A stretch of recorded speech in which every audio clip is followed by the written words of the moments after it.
কলিপাবনাবতার প্রেম পুরুষোত্তম পরতত্ত্ব সীমা শ্রী শ্রী রাধা মাধব মিলিত তনু শ্রী শ্রী গৌরাঙ্গ মহাপ্রভুর পরম অন্তরঙ্গ প্রিয় পার্ষদ প্রবর পরম পূজ্যপাদ শ্রী বৃন্দারণ্য নিবাসী শ্রীল প্রবোধানন্দ সরস্বতী চরণ তিনি তার শ্রী শ্রী রাধা রসসুধা নিধি গ্রন্থে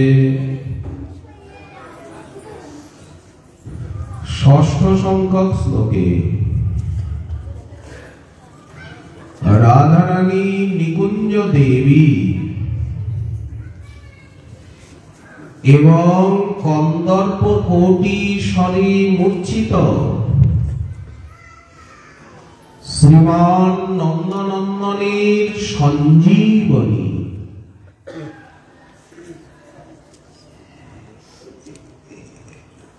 তার শব্দ স্পর্শ রূপ রস গন্ধের দ্বারা সর্বদা উনি শ্যাম সুন্দরকে অভিষিঞ্চিত করে থাকেন। এই তিনটি বিশেষণ লীলার মধ্যে দিয়ে এখানে প্রকাশ করছে।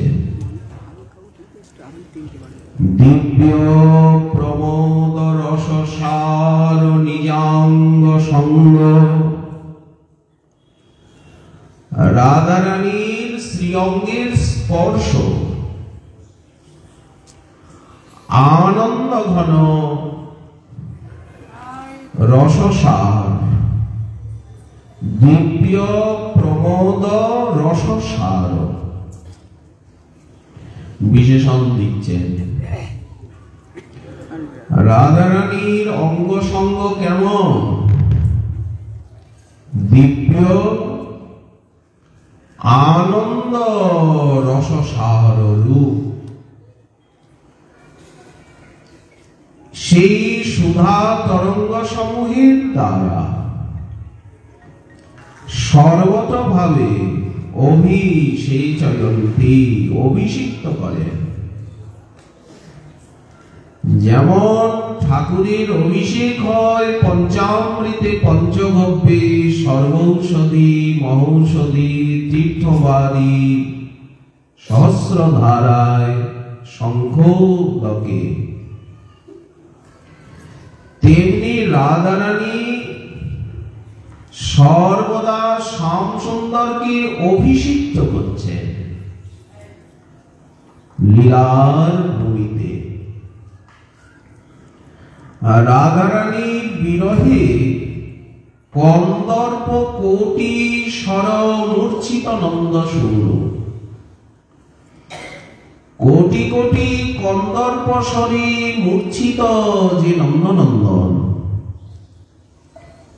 তাকে উনি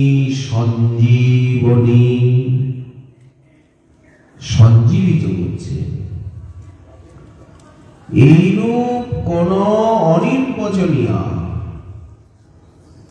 যাকে ভাষার দ্বারা ব্যক্ত করা যায় না। কাপি নিকুঞ্জ দেবী জয়তী, তিনি বৃন্দাবনের কুঞ্জ মধ্যে সর্বোৎকর্ষে বিরাজ করছেন। এখানে বর্তমান কাল প্রয়োগ করা হয়েছে বা প্রার্থনায় লোট লকার। জয়তী কাপি নিকুঞ্জ দেবী। পরপর তিনটি শ্লোকে রাধারানীর চরণ রেণুর মহিমা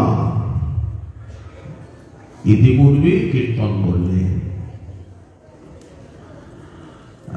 রাধারানীর চরণ রেণু এই বৃন্দাবনের সর্বত্র পেছানো। সেই চরণ রেণুর প্রাপ্তির জন্যই আমাদের এখানে আসা। রাধা চরণ রেণু সমস্ত অযোগ্যতাকে দূর করে আমাদিগকে তার ভজনের যোগ্য করে তুলবে। ভাবোৎসবেন ভজতাং রসকামধেনু, যাদের ভাবোৎসবের ভজন, রাধা কিঙ্করী ভাবের ভজন, তাদের রসসিদ্ধি বিষয়ে এই চরণ রেণু যেন কামধেনু স্বরূপা। সেই ক্ষীর সাগরের থেকে মন্থনে উদ্ভূত হবির্ধানী গাভীর মতো রসকামধেনু। রাধা কিঙ্করীগণ তারা সখী, সখী হয়েও সেবিকা। এরা ললিতাদির মতোই রূপবতী, গুণবতী, অখিল কলাবতী, রাই রঙ্গিনীর সঙ্গিনী। তারা প্রেম রস তরঙ্গিনী। সৌন্দর্য মাধুর্য এদের এতই অধিক যে এরাও গোবিন্দ বিমোহিনী। কিন্তু এরা সাক্ষাৎ ভাবে গোবিন্দের সেবাকে স্বীকার করেন না। এদের সেবাতেই নিষ্ঠা। যেমন ললিতাদি সখীগণ তারা রাধারানীর সেবাও করেন, সখীও, আবার গোবিন্দের সঙ্গে নিভৃতে মিলিতও হন রাধারানীর ইচ্ছা। বহু কান্তা বিনা নহে রসের উল্লাস। কিন্তু মঞ্জরীগণ কখনোই শ্যাম সুন্দরকে স্বীকার করেন না। তাদের অভিমান আমরা রাধারী, এবং রাধারানীকে শ্রীকৃষ্ণের সঙ্গে মিলিত করেন, যুগলের সেবা করেন। কৃষ্ণের অঙ্গ সঙ্গকে তারা উপেক্ষা করেন। এটি এদের বৈশিষ্ট্য। এদের যে ভাব সুষমা তাকে ভাবোল্লাসারতি বলা হলো। যুগল চরণ সেবা, যুগল চরণ ভেয়া, যুগলে মনের প্রীতি, যুগল কিশোর রূপ, সে যে কাম রতি গণভূপ। আমার মনের হু ও লীলা কি রীতি। মনে যেন সর্বদা ওই লীলার রীতিনীতি বিরাজমান থাকে। গোবিন্দ এদের রূপ দর্শনে এবং ব্যবহার সুষমা এত আকৃষ্ট হন, বিশেষত রাধারানীর প্রতি এদের ভক্তি দেখে। রাধা পাদ সরোজ ভক্তি মচলাম, উদ্ভিক্ষ নিষ্কয়ী তবাম, প্রীত সংভজতোপি। রাধারানীর প্রতি ভক্তি দেখে গোবিন্দ নিজের ভজন অপেক্ষাও এদের প্রতি অধিক প্রসন্ন হন। যেমন ভগবান গুরু বৈষ্ণবের প্রতি যারা ভক্তিমান, তাদের প্রতি উনি অধিক প্রসন্ন হন। ভগবান বললেন, দেখো আমাকে একটু কম ভালোবাসলেও হবে, কিন্তু গুরু বৈষ্ণবকে আমার থেকে বেশি ভালোবাসে। ঠিক তেমনি ওই রসরাজ্যে গোবিন্দের থেকেও রাধারানীর প্রতি যাদের ভালোবাসা বেশি, গোবিন্দ তাদেরকে আত্মদান করেন। রাধা নাম শ্রবণেই তেমনি আকুল। কৃষ্ণ যেমন রাধা ভক্তিতে আকুল ব্যাকুল, রাধারানীও তেমনি কৃষ্ণ ভক্তিতে আকুলিনী। এই জন্য যুগলেরই আরাধনা। কৃষ্ণ নাম গানে ভাই রাধিকা চরণ পাই, রাধা নাম গানে কৃষ্ণচন্দ্র সংক্ষেপে কহিল কথা। আর যত দুঃখময় ধন্দ, তো গোবিন্দ রাধারানীর কিঙ্করীগণকে নির্জনে পেয়ে তাদেরকে লাঞ্ছনা দেন,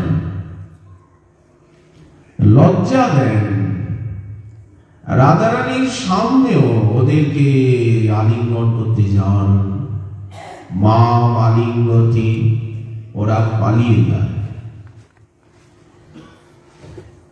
মাম চুম্বতি, ওরা স্বীকার করেন না শ্রীকৃষ্ণের আদর সোহাগ সম্ভাষণ। অন্তত বনমালাটা পড়ো,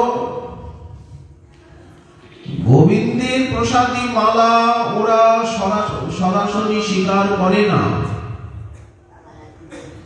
কোন প্রসাদী দ্রব্যই নয়। রাধারানী দিলে দেবে, গোবিন্দ দিলে দেবে না।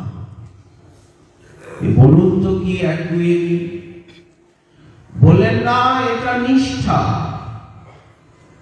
কণ্ঠে স্বাং বনমালিকামপি নশ্যেন কদা মোহনঃ, বিশ্ববিমোহন রাধা মোহন এদেরকে মোহিত করতে পারেন না।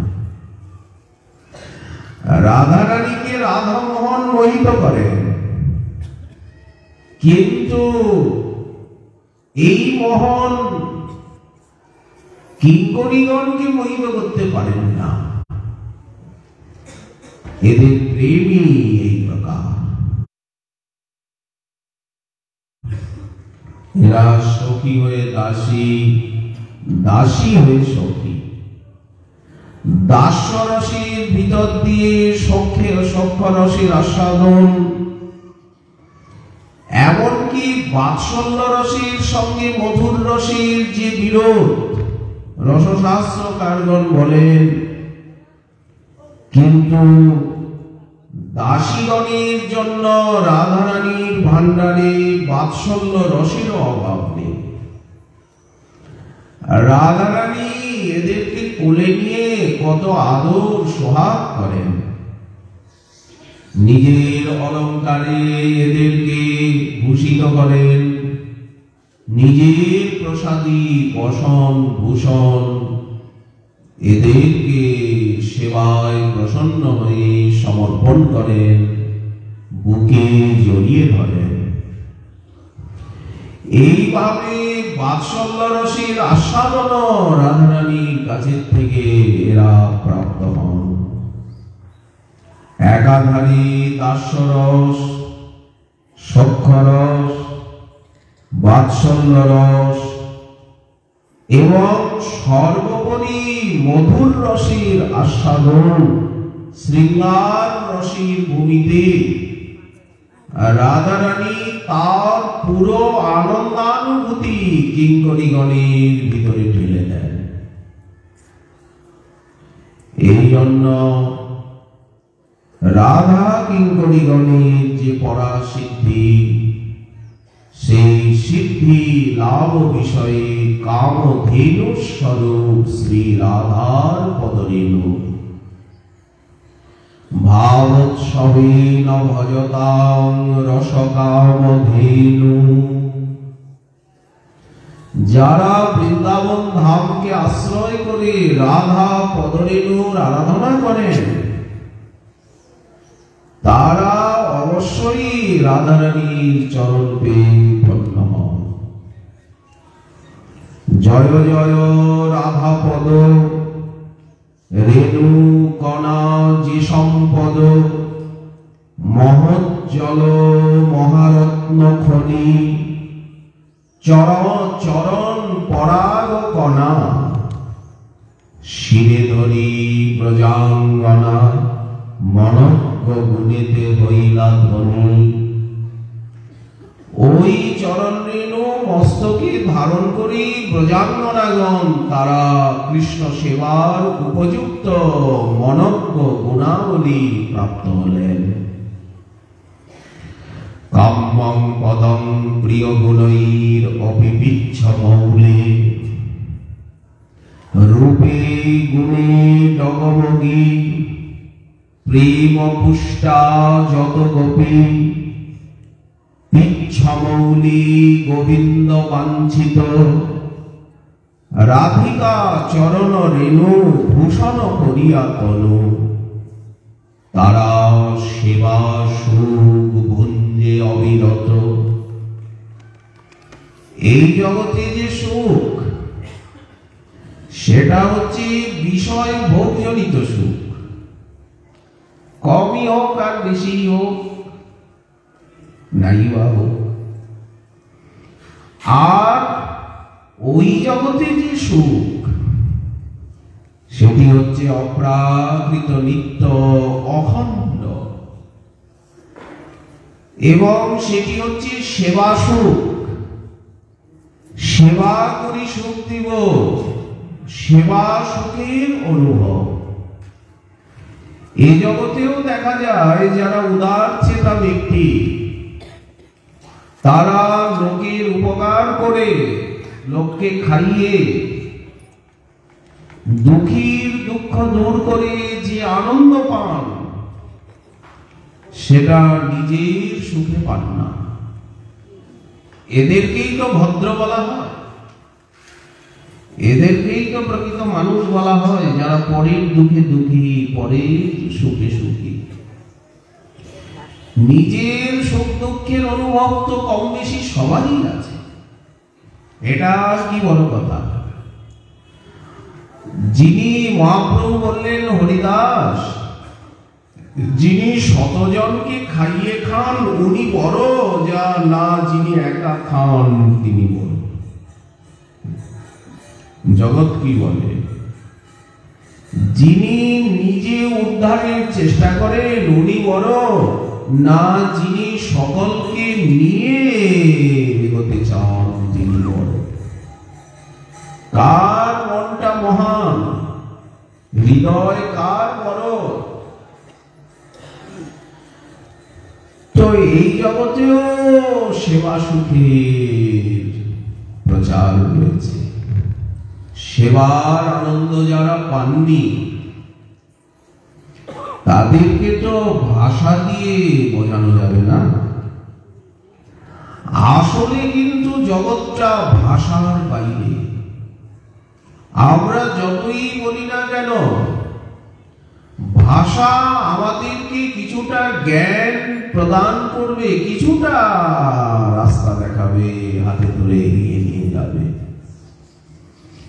কিন্তু যেখানে থেকে সেই আনন্দের রাজ্য বা রসদেশ প্রারম্ভ হবে, সেখানে আর ভাষা নাই, ওটা ভাষার বাইরে।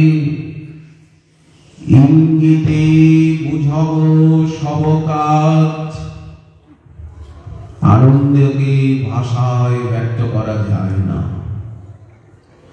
তো ওখানে হচ্ছে সেবানন্দ সুখ। পাখিগুলি পর্যন্ত চুপ করে যায়। এখন রাধা মাধব কথা বলছে, তার আভূষণের ধ্বনি, রাধারানী চলে যাচ্ছেন, নুপুর বাজছে, তো পাখিগুলি পর্যন্ত চুপ করে গেছে। চড়াই পাখিগুলি ভাবছে রাধারানীর আভূষণের ধ্বনি কবিগণ আমাদের কণ্ঠধ্বনির সঙ্গে দিয়েছেন, দেখি তো একটু মিলিয়ে। শ্রীকৃষ্ণ মণিনুপুরের ধ্বনি করতে করতে যমুনার পাড় দিয়ে চলেছেন। যমুনার নীল জলে যে কমল বিকশিত হয়েছে, সেই কমলের মাঝে রয়েছে রাজহংসকুল। তারা শব্দ করছিল। যেই গোবিন্দের নুপুরের ধ্বনি শুনল, হাঁসগুলো, রাজহাঁসগুলো চুপ করে গেল। আমাদের কণ্ঠের ধ্বনির সঙ্গে গোবিন্দের নুপুরের ধ্বনির তুলনা দেন কবিগণ। আচ্ছা, আমরা শুনে দেখি তো, ওই ধ্বনিটা আমরা কণ্ঠে আনতে পারি কিনা, একটু রেওয়াজ করে দেখি তো। একটু আওয়াজ করে থেমে যা না। মণিনুপুর বাচালম, ওই মণিনুপুরের ধ্বনি শুনে কলিন্দ কন্নকা কলকণ্ঠ কলহংস কুজিতাবৃতম, গোবিন্দের নুপুরের ধ্বনি বর্ণনা দিচ্ছেন লীলাসু। রাধারানীর আভূষণের ধ্বনি, তাদের পরস্পর কথোপকথন শুনে পাখিগুলি পর্যন্ত চুপ করে যাচ্ছে। বাঁশি বাজে, থকিত পবন, বাতাস দাঁড়িয়ে যাচ্ছে। স্বামীর মধুর বাঁশরি মধু গানে এমনই রসরাজ্য। এখানে প্রকৃতি স্থির, নীরব, নিথর। রাস রজনীতে গোবিন্দের নৃত্য দেখে, রাসস্থলীর শোভা দেখে আকাশের চন্দ্র দাঁড়িয়ে গেল। কামার্দিত শশাঙ্কশ্চ সগণ বিস্মিত ভব, তারকাদেরকে নিয়ে তারাপতি চন্দ্র আকাশে মধ্য গগনে স্থির। সৌরমণ্ডলী স্থির হয়ে গেল। গ্রহ নক্ষত্র তারার গতি। একটা রাত্রি, ত্রিজামা রজনী ব্রহ্মরাত্রি হয়ে গেল। এমনই কাল, কর্ম, স্বভাব, গুণ, সংস্কারের অতীত সেই লীলারাজ্য। তো সেখানে সবাই সেবাসুখ ভোগ করছেন। সেবাসুখ ভুঞ্জে অবিরত, নিভৃত নিকুঞ্জ মাঝে ভাবোৎসবে যারা ভজে, যুগলের চরণ কমল, সেই সব সেবা প্রাণা দাসীগণে সর্বোত্তমা, রসদ কামধেনু নিরমল। রাধা চরণ রেণু তাদেরকে সব কিছু প্রদান করে, সর্বযোগ্য করে তোলে। রাধিকা চরণ রেণু কোটি চিন্তামণি জনু, মনে মোর স্মরণ বিলাস। সব সময় ওই রাধা চরণ রেণু, রাধারানীর চরণ সুষমা, তার লীলা বৈদগ্ধিক চাতুর্যই যেন মনের ভিতরে থাকে। না থাকলেও যাতে মনের ভিতরে আসে, প্রবেশ করে। এখন এই শ্লোকে বলছেন যে যিনি দিব্য আনন্দ রসসার স্বরূপ নিজ অঙ্গ সঙ্গ, রাধারানীর অঙ্গ স্পর্শ গোবিন্দের কাছে কেমন। যেহেতু মধুর রসের ভূমি, যখন উনি বাল্যলীলা করলেন তখন একেবারেই বালক। বাৎসল্য আবেশে কইলা কৌমার সফল। সুগমণি যখন বাল্যলীলার বর্ণনা দিচ্ছেন রাম কানাইয়ে, তখন একেবারে সাধারণ বালকের মতোই তো চেষ্টা প্রকাশ করছেন। নরবত্ত লীলা কই বললাম, সর্বোত্তম নরলীলা। নরবপু তাহার স্বরূপ। আবার যখন সখাগণের সঙ্গে পৌগণ্ড লীলায় খেলা আর খেলা, সেখানে সাধারণ গোপ বালকের মতোই তো খেলছেন, নিজের ভগবত্তাকে ভুলে গিয়ে কৃতপূর্ণ পুঞ্জা সাকং বিজরহু। পৌগণ্ড সফল কইল লইয়া সখাবল। আর এখানে হচ্ছে কৈশোরের খেলা। তো শ্রীকৃষ্ণ যেমন একেবারেই কিশোর, আর রাধারানী কিশোরী। গোপবেশ, বেণুকর, নবকিশোর, নটবর, আবার আদ্য কৈশোর, মধ্য কৈশোর, অন্ত কৈশোর, নবযৌবনে প্রবেশ। আর আয়ু বাড়ছে না। গোবিন্দের আয়ু 16 বছরে গিয়ে আর ঠেকছে না, রাধারানীর বয়স 15 বছরে ঠেকছে না, ওইখানেই দাঁড়িয়ে যাচ্ছে। নবকিশোর, নটবর, অথচ কত চতুরানন মরি মরি যাওয়াত, কত ব্রহ্মা মরে যাচ্ছে, কত ব্রহ্মাণ্ড রেণু রেণু হয়ে অনন্ত মহাকাশে মিলে যাচ্ছে, কিন্তু রাধারানীরও বয়স বাড়ছে না, গোবিন্দেরও বয়স বাড়ছে, আর পারবেও না কোনদিন। নব কত চতুরানন মরি মরি যাও অত নতু আদি অবসানা, তোমাদের আদিও নাই, অবসানও নাই। তোহি জননী পুন তোহি সমাবত সাগর লহরী সমানা।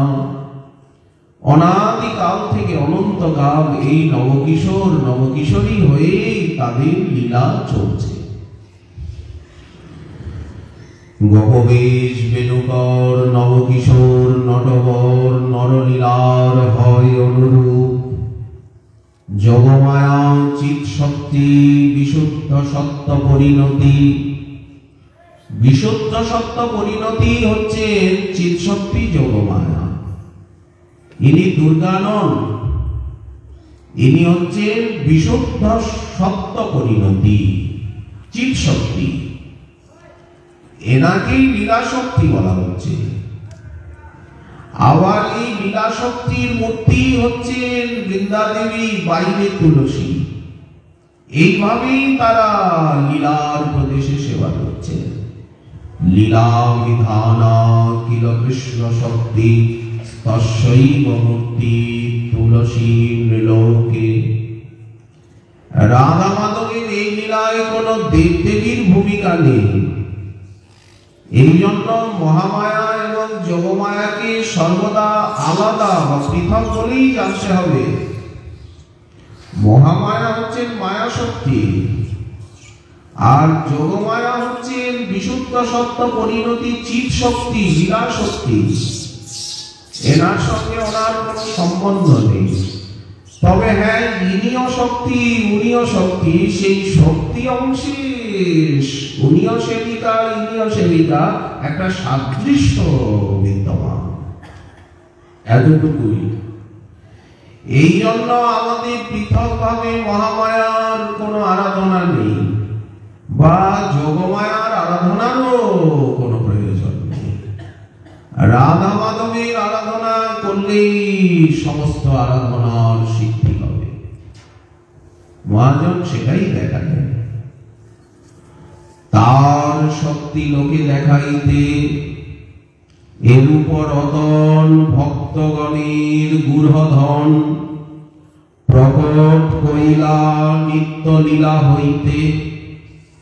যখন প্রকট লীলার সময় আসে, তখন নিত্য লীলার থেকে এই রূপরতন, এই ব্রজনব জীবদ্দণ্ড এই বিশ্বে প্রকটিত হন, এই মথুরা মণ্ডলে, এই বৃন্দাবন ধামে। রূপ দেখি আপনার কৃষ্ণের হয় চমৎকার, আস্বাদিতে মনে ওঠে কাম। গোবিন্দের রূপে গোবিন্দ নিজেই বিমোহিত হন, তবেই তো তিনি গৌরাঙ্গ হলেন। বিস্মাপনং শস্যচ সৌভগার্তে পরং পদং ভূষণাঙ্গম। ভূষণের ভূষণ অঙ্গ, তাহে ললিত ত্রিভঙ্গ, তদুপরি ভ্রুধনু নর্তন, তেরছ নেত্রান্তবান, যার দৃঢ় সন্ধান, বিন্ধে রাধা গোপীগণ মন। যে মাধুর্য নাহি আন, এই মাধুরী অন্য ভগবৎ স্বরূপে নেই।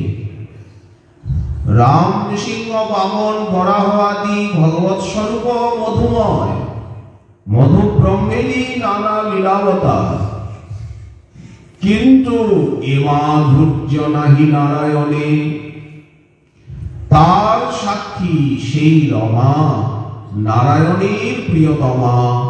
সৌন্দর্যাদি পাতিব্রত আদি গুণের উপাস্যা, তিহ যে মাধুর্য লোভে, ছাড়ি সব কামভোগে, ব্রত করিলা তপস্যা। সেই তো মাধুর্য সার, অন্য সিদ্ধি নাহি আর। তিহ মাধুর্যাদি গুণখনি, আর সব প্রকাশে তার দত্ত রূপে ভাসে। যাহা যত প্রকাশে কার্য জানি, যেখানে যত ভগবত রূপ সেটা গোবিন্দেরই রূপ। শ্রীমদ্ ভগবত গীতায় দশম অধ্যায়ে বিভূতি যোগে বললেন যে তোমাকে অধিক কি বলবো, তুমি জানো যে এই জগৎটা আমার একাংশ। বিশ্বভ্যং অহমিদং কৃষ্ণং একাংশেন স্থিত জগৎ।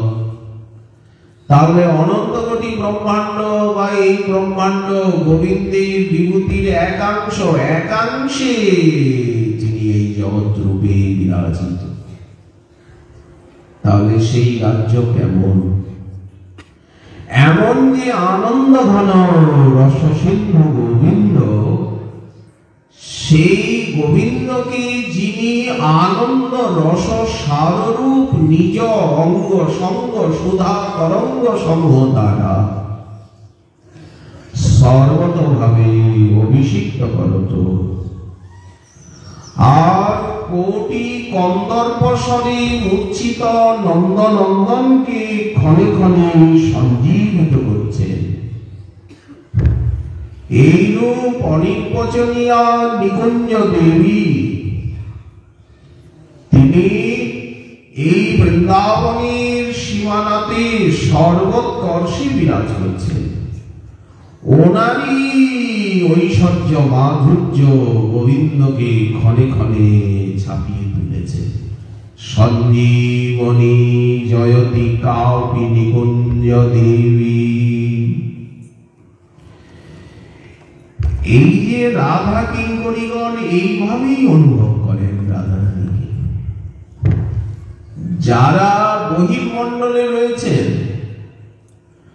তারা রাধা রানীর ঐশ্বর্যকে অনুভব করেন, আর রাধা কিঙ্করী যারা, তারা সেবার ভূমিতে রাধা রানীর মাধুর্যের অনুভব করেন। অনন্ত কোটি বিষ্ণু লোক নম্রপা পদ্মজার চিতে, হিমাদ্রিজা পুলমজা বিরিঞ্চিজা বরপ্রদে, অপার সিদ্ধি বৃদ্ধি দীর্ঘ সৎপদাঙ্গুলি নখে। যারা বহির্মণ্ডলে বিরাজ করছে ঐশ্বর্য জ্ঞানী, তারা এইভাবেই রাধা রানীকে অনুভব করে। কিন্তু রাধা কিঙ্করীগণ, তাদের কাছে তো রাধা রানী প্রাণেশ্বরী, তারা তো সেবা চান, তারা ঐশ্বর্য দিয়ে কি করবেন? প্রাণেশ্বরী এইবার করুণা কর মোরে, দশনেতে তৃণধরি অঞ্জলি মস্তকে করি এই জন নিবেদন করে প্রিয় সহচরী সঙ্গে সেবন করিব রঙ্গে প্রিয় অঙ্গে বেশ পরিবেক সাধে রাখো এই সেবা কাজে নিজ পাদ পঙ্কজে প্রিয় সহচরীগণ মাঝে আমি সেবা করব সুগন্ধি চন্দন মণিময় আভরণ কৌশিক বসন নানা রঙে এই সব সেবা যা দাসী যেন হও তার নিরন্তর থাকি যেন সঙ্গে রাধারানীর সেবারসে স্মৃতিতে অন্তর ভরা। আর এখানে আরেকটা কথা, নিজের চেষ্টায় বা সাধন ভজনে এতদূর এগোনো যাবে না। রাধা কিঙ্করীগণের কৃপা হলেই এই রসের অনুভব জাগবে ওই সম্বন্ধে। রাধা দাসের সম্বন্ধ ধরে যখনই এই অনুভব আসবে যে রাধারানী প্রাণেশ্বরী স্বামিনী, রসিক ভক্তের সঙ্গ হবে, সেই সূত্র ধরে কৃপা প্রবেশ করবে অন্তরে। তখনই সাধক আকৃষ্ট হবেন এই রসে। তা না হলে হৃদয় যদি একবার শুকিয়ে কাঠ হয়ে গেল, পাষাণ হৃদয়ে এই রসের সঞ্চার হবে না। শ্রীপাদের চিত্তমন লীলা রাজ্যে চলে গেছে। একটা মধুর লীলার স্ফুরণ প্রাপ্ত হয়েছে। দেখছেন বাসন্তী পূর্ণিমার নিশি, আকাশে উদীয়মান চন্দ্র। সেই চন্দ্র দেখে শ্রীকৃষ্ণের রাধা বদন চন্দ্রের কথা মনে পড়েছে।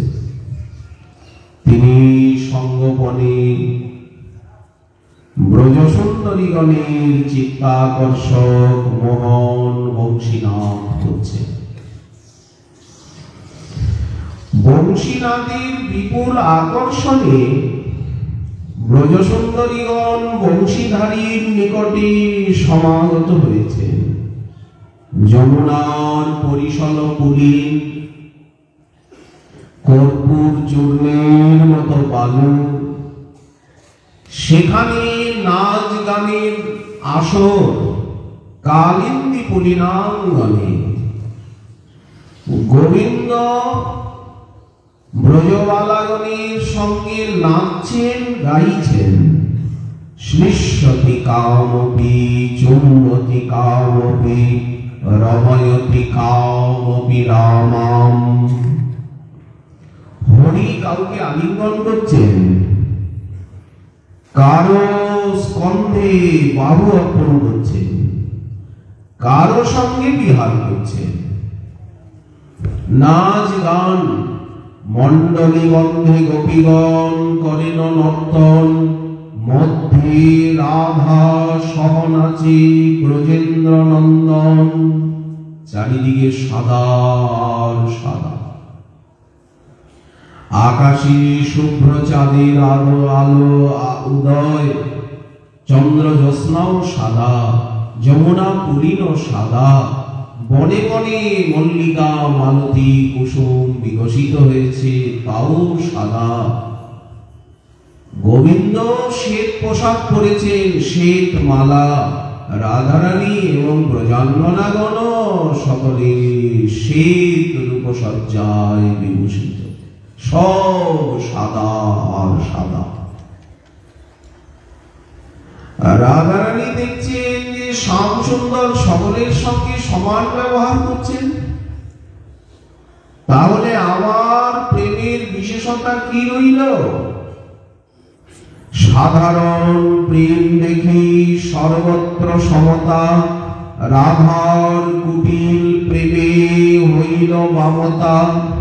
ক্রোধ করি রাস ছাড়ি গেলামান করি, তারে না দেখিয়া ব্যাকুল হইলা শ্রীহরি। রাধারানী দুঃখ পেয়ে উনি রাস মঞ্চ ছেড়ে যমুনা পুলি ছেড়ে চলে গেলেন। রাধার অন্তর্ধানে সবকিছু শূন্য বলে মনে হলো। নাগরেন্দ্রে উনি সমস্ত ব্রজবালার সান্নিধ্য ত্যাগ করে শ্রী শ্রী রাধারানীর অন্বেষণে এদিকে ওদিকে ভ্রমণ করছে। ইতস্তত ভ্রমী কাহা রাধা না পাইয়া, বিষাদ করেন হরি কাম বাণে ক্ষিন্ন হইয়া। এই যে সরস্বতী পাদ বলছে, কন্দর্প কোটি স্বরে মূর্ছিত নন্দনন্দন, শতকোটি গোপীতে নহে যার কাম নির্বাপন। ইহাতে অনুমানে শ্রী রাধার গুণ। রাধার বিরহে হা রাধে বলে উনি খুঁজতে খুঁজতে পেলেন না, তো মূর্ছিত হয়ে পড়ে গেল। কতখানি ভালোবাসেন যে রাধারানীর অভাবে যিনি স্বয়ং জ্ঞানস্বরূপ তিনি মূর্ছিত হয়ে পড়লেন। বৃন্দাবনে প্রাকৃত মদন নাই, বৃন্দাবনে প্রাকৃত কোনো বস্তুও নাই। এখানে কন্দর্প কোটি স্বর মধ্যে সচ্চিদানন্দ ঘন বিগ্রহ স্বয়ং ভগবান শ্রীকৃষ্ণ। উনি আত্মারাম আত্মকাম হয়েও ভক্তের প্রেম সেবা গ্রহণের জন্য যে ব্যাকুলতা পূর্ণ লালসা পোষণ করেন, এই লালসাকেই বলা হচ্ছে কাম। কাম বলতে লালসা, একটা বাসনা বা ইচ্ছা। তো গোবিন্দের অন্তরে ভক্তের প্রেম সেবা গ্রহণের যে লালসা জাগরুক, একেই কাম শব্দে বলা হয়েছে। ভক্তের প্রেমের জাতি এবং পরিমাণ অনুসারে কৃষ্ণের অন্তরে সেই সেবা গ্রহণের আকাঙ্ক্ষা জেগে থাকে। ব্রজ সুন্দরীগণের ভিতরে মহাভাব প্রচুর পরিমাণে বিদ্যমান থাকলেও রাধারানীতে সেই মহাভাবের সারাংশ উদ্রেকময়ী এবং অনন্য সাধারণ যে মাদনাক্ষ মহাভাব বিরাজিত, সেই মাদনাক্ষ মহাভাব গোবিন্দের অন্তরে মাদন রসের সেবা গ্রহণের জন্য যে ব্যাকুলতাপূর্ণ বাসনা জাগায়, সেই বাসনাই হচ্ছে এখানে কাম। সেই তৃষ্ণা এতই অধিক হয় যে শ্যাম সুন্দর মূর্ছিত হয়ে যান। একেই বলা হচ্ছে কোটি কন্দর্প স্বর। এদিকে শ্রীমতী রাসমণ্ডলী শ্যাম সুন্দরকে ছেড়ে বৃন্দাবনের বনে প্রবিষ্ট হয়ে দেখছেন চারিদিকে বাসন্তী সুষমা। নব বৃন্দাবন নবীন তরুগণ, নব নব বিকশিত ফুল, নবীন বসন্ত নবীন মলয়া নীল, মাতল নবলিকুল। চারিদিকে ভ্রমণের ঝঙ্কার। ওই যে বসন্ত ঋতুর সুষমা, ললিত লবঙ্গলতা পরিশীলন কোমল মলয় সমীরে, মধুকর নিকর করম্বিত কোকিল কুজিত কুঞ্জ কুটিরে, বিহরতি হরিরিহ সরস বসন্তে, নৃত্যতে যুবতী জনেন সমং, সখী বিরহী জনস্য দুরন্তে। উন্মদ মদন মনোরথ পথিক বধূজন জনিত বিলাপে অলিকুল সংকুল কুসুম সমূহ নিরাকুল বকুল কলাপে। এই বৃন্দাবনের অপূর্ব সুষমা গীত গোবিন্দ গোবিন্দ জয় দেবী। মাতল নবলিকুল নবীন রসাল মুকুলে মধুমাতিয়া নব কোকিল কুল গায় নব যুবতী গণ চিতমতায় তারা নবরসে কাননে ধায় নব যুবরাজ নবীনা নবনাগরী তারা মিলয়ে নব নব ভাতি নীতি নীতি ওই ছন নব নব খেলন বিদ্যাপতি মতি রঘুমাতি। রাধারানী দেখছেন বৃন্দাবনের চারিদিকে বাসন্তী শোভা, তো শ্যাম সুন্দরীর অভাবে তারই উদ্দীপনে উনি অধীর হয়ে পড়েছেন। কিঙ্করী রূপে শ্রীপাদ ঈশ্বরীর নিকটে থেকে তাকে পরিচর্যা করছিলেন। ঈশ্বরীর বিরহ কাতরতা দর্শনে কিঙ্করী স্বামীর অন্বেষণে চললেন। স্বাম যখন কাতর হন তখন এরা স্বামিনীকে স্বামীর নিকটে নিয়ে আসেন। স্বামিনী যখন কাতরা হন তখন তাকে এরা স্বামীর নিকটে নিয়ে যান। এদের এই কাজ।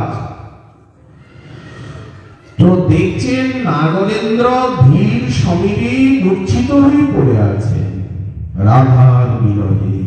ধীর সমীরে যমুনা তীরে বসতি বনে বনমালী। তো শ্যাম সুন্দর মূর্ছিত।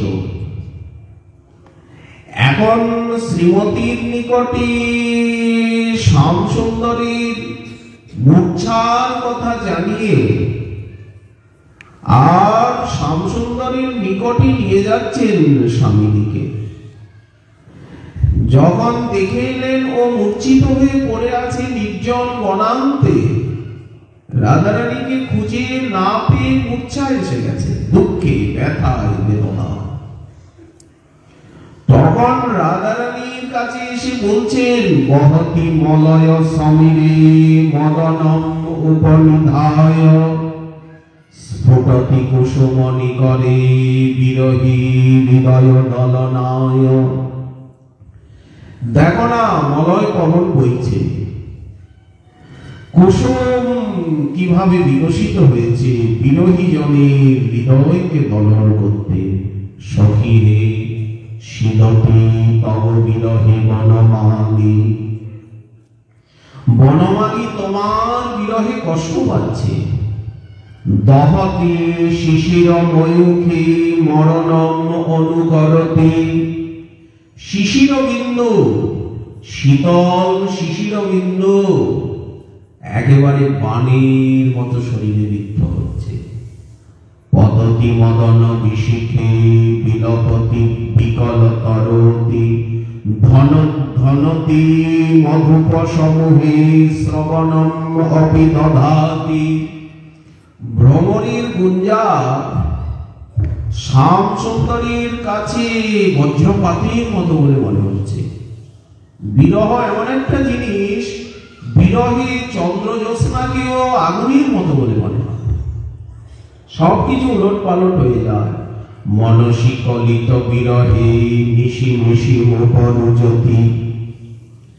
আর রাত্রিবেলা স্বামীর চোখে ঘুম আসে না, রাত জেগে জেগে শ্যাম কাটায়। বসতি বিপিন বিতানে ত্যজতি ললিত ধাম। নিজের ললিত বাস মন্দির রাজভবনকে ত্যাগ করে সে বৃন্দাবনের বনে এসে যেখানে সেখানে বিভিন্ন বিতানে পড়ে থাকে। লুঠতি ধরণী শয়নে বহু বিলপতি তব নাম। গীত গোবিন্দ। হে রাধে তোমার বিরহ ব্যথায় বনমালী অতিশয় কাতর। টঙ্কার শ্রবণে হস্ত দ্বারা কর্ণ আচ্ছাদন করছেন।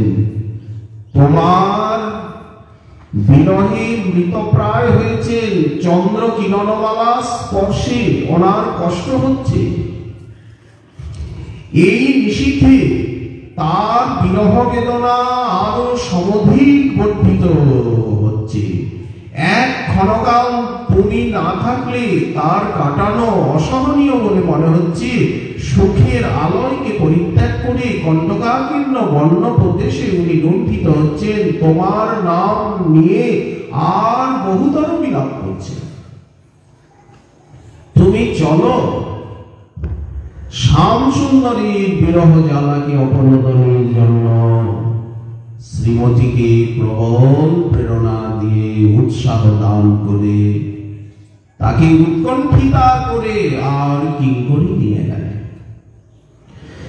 স্বামিনী গিয়ে দেখছেন যে ধীর সমীরে শ্যামসুন্দর সেই রাসাঙ্গনের এক প্রান্তে মূর্ছিত অনঙ্গবাণে। এই মূর্ছা রাধারানীরই অভাবে প্রিয়তমের দশা দর্শন করে দিব্য প্রমোদ রসসার নিজাঙ্গ সঙ্গ পীয়ূষ বীচি নিচয়ৈর অভিষেচয়ন্তি আনন্দ চিন্ময় রস প্রতিভাবিত রাধারানী নিজের অঙ্গ সঙ্গ দ্বারা শ্যামসুন্দরীর মূর্ছা অপনোদনের চেষ্টা করলেন।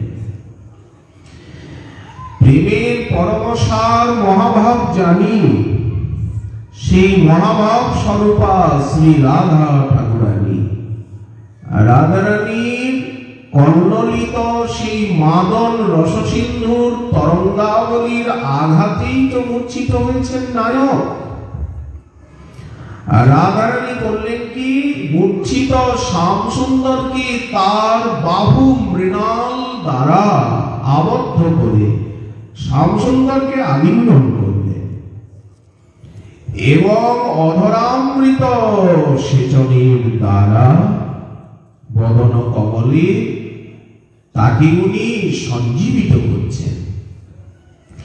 যেমন বীর পুরুষ তিনি রণাঙ্গনে শত্রুর স্বরে জর্জরিত হয়ে মূর্ছিত হয়ে যান। বড় বড় বীর পুরুষের মূর্ছা হয়, তখন সঞ্জীবনী মহৌষধির প্রয়োগে শীতল বাড়ি সিঞ্চনে যেমন মূর্ছাকে বিগত করা হয়, মূর্ছার অপগমে বীর পুরুষ যেমন আবার শক্তি লাভ করে যুদ্ধের উদ্যম করেন, ঠিক সেই রূপ মূর্ছিত নাগররাজ আজ প্রিয়তমা রাধার অঙ্গ সৌরভে তার স্পর্শামৃতে ওই যে রাধারানী বাহুলতায় শ্যামসুন্দরকে আলিঙ্গন করলেন, তার অধরামৃতের প্রভাবে উনি পুনঃ প্রকৃতিস্থ হলেন, প্রেমে প্রফুল্লিত হয়ে উঠলেন। শ্রীমতীর রূপ রস শব্দ স্পর্শ এই পঞ্চ বিষয়ের সংস্পর্শে মূর্ছিত নায়কের পঞ্চেন্দ্রিয় শব্দ উৎফুল্ল হয়ে উঠল। একেই সরস্বতীপাদ বলছেন, পীযূষ বীচি নিচয়ৈর অভিষেচয়ন্তি। যখনই যখনই লীলার ভূমিতে শ্যামসুন্দর মূর্ছিত হয়ে যান, তখনই তখনই শব্দ স্পর্শ রূপ রস গন্ধ রূপী অমৃত সিঞ্চনে সেই মৃত সঞ্জীবনী সুধার মতো শ্যামসুন্দরকেও যিনি সঞ্জীবিত করেন, সুধা তরঙ্গ সমূহের দ্বারা অভিষেক করেন, সেই নিকুঞ্জ দেবী শ্রী রাধা। এরপরে রহস্যময় কুঞ্জে যুগল প্রবেশ করলেন।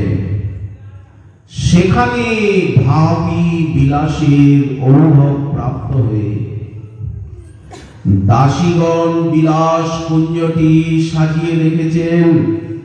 রমণীয় পুষ্প সজ্জা, সেখানে ফুলের বানিশ, সুগন্ধিত কুসুমের চন্দ্রাত, চম্পক কণিকার মতো মণিময় প্রদীপ, মাল্য, তাম্বুল বিটিকা, সুগন্ধিত জলঝাজি, অগুরু, চন্দন, মৃগমদ, অলত্তক আদি বেশ সামগ্রী যথাস্থানে শোভা পাচ্ছে। কুঞ্জের তারে রয়েছে বিশাল বিশাল চিত্র। এই চিত্রগুলি রাধা মাধবীরই পূর্বরাগের এবং বিভিন্ন সময়ের লীলার চিত্র। সেইগুলি সাজানো। কুঞ্জ মধ্যে শ্রীমতীর কি অপূর্ব শোভা। নিকুঞ্জ দেবী রূপে শ্যামসুন্দর শ্রীমতীকে অনুভব করছে। বৃন্দাবনের প্রতিটি নিকুঞ্জের ইনি নিকুঞ্জাধি দেবী। দেবী কহি দতমানা পরমা সুন্দরী, কিংবা কৃষ্ণ পূজা ক্রীড়ার বসতি নগরী। শ্যামসুন্দরের সঙ্গে স্বামিনী মিলিত হয়েছে নিভৃত নবনিকুঞ্জে। লীলামাধুরী দর্শনে সর্বাভীষ্ট গ্রন্থকার সেই নিকুঞ্জ দেবীর জয় দিচ্ছে। জয়তী কাপি নিকুঞ্জ দেবী। নিকুঞ্জ দেবী এইভাবে বৃন্দাবনের নিকুঞ্জ কুহরে সর্বোৎকর্ষে তুমি বিরাজিত। মদন মোহন নাম সাক্ষাৎ নবীন কাম, রাধা বিনা কাম গতি স্বরে। মূর্ছিত যদি হয় শ্রী রাধিকা সে সময়ে নন্দসুত নবীন নাগরে। দিব্যানন্দ রসসার অঙ্গ সঙ্গ শতবার, অমৃত তরঙ্গ নিষিঞ্চনে। সহেন নাগর বরে পুনঃ সঞ্জীবিত করে, অনুকূল সুখদ সেবনে। জয়শ্রী কনকদ্রুতি নবল নিকুঞ্জ দেবী, নিরুপমা নবীনা নাগরী। এই হচ্ছেন আরাধ্যা দেবী আমাদের। দিব্য প্রমোদ রসসার নিজাঙ্গ সঙ্গ, পীযূষ বীচি নিচয়ী রভিষেচয়ন্তী। কন্দর্প কোটি সরমূর্ছিত নন্দ শূণ, সঞ্জীবনী জয়তী কাপি নিকুঞ্জ দেবী।